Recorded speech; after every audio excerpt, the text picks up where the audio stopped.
Vivian Stringer is one of the most influential coaches in the game of basketball. She truly is a pioneer of the sport. And it's one of her first accomplishments in life that may be one of her greatest. And it may have had one of the biggest impacts on her as a coach and the generations to follow. In this conversation with BTN analyst Howard Griffith and Michigan basketball coach Juwan Howard, Viv explains how she didn't let racial barriers stop her from becoming the first black cheerleader at her high school.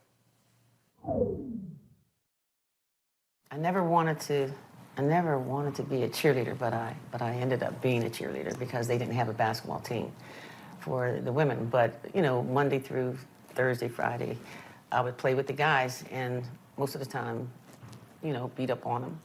And but I just wanted to get close enough to the court so that I could tell them what to do. So I tried out for the cheerleading squad, but I didn't make it. And I was very athletic, and so there happened to have been a gentleman from the NAACP that had come to school to, I guess, check his kid out of school. But nonetheless, he came to my house later that night, and you know, they named the people that made the team, and so I could do backflips, whatever, round offs, name it, I claim it. But anyway, he said to my father, he said, buddy, he said, you know, your daughter has the grades.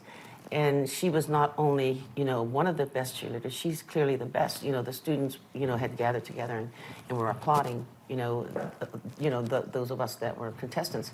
Anyway, he said, I want to know if we can present her, you know, before the school board.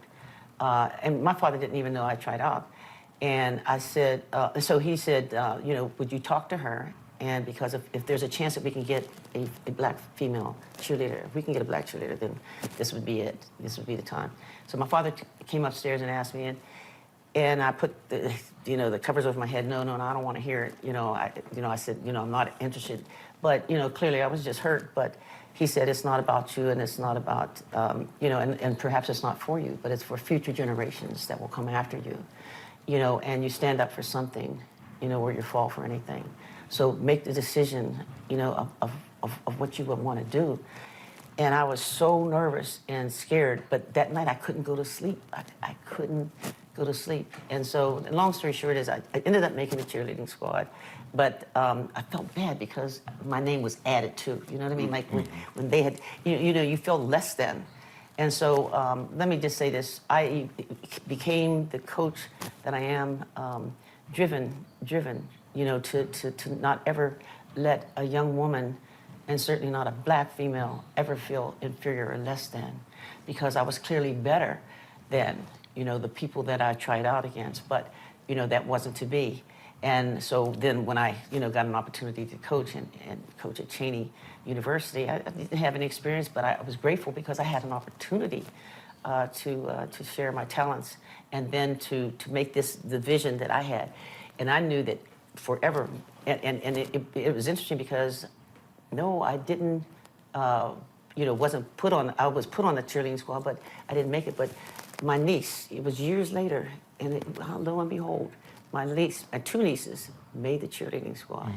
You know, but it showed me that we have to break down barriers. We can do what we have to do, but it'll make it better for others that will come after us.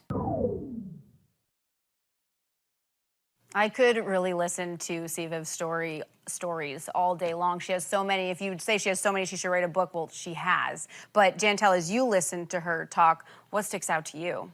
Well, it was just completely moving just to hear her story and how she broke down barriers for black women early in her life. But just to highlight her as an African-American coach in the Women's Sports League, it just speaks volumes on how much she has touched players. And I know a couple of Rutgers players that talk about her and speak very highly of how influential she is on their life. I mean, being one of the first black coaches to reach over 1,000 wins, go to the NCAA tournament with 3 different teams, just shows how she's paving the way for other female black coaches to feel like they have the opportunity to actually coach and have success in that field.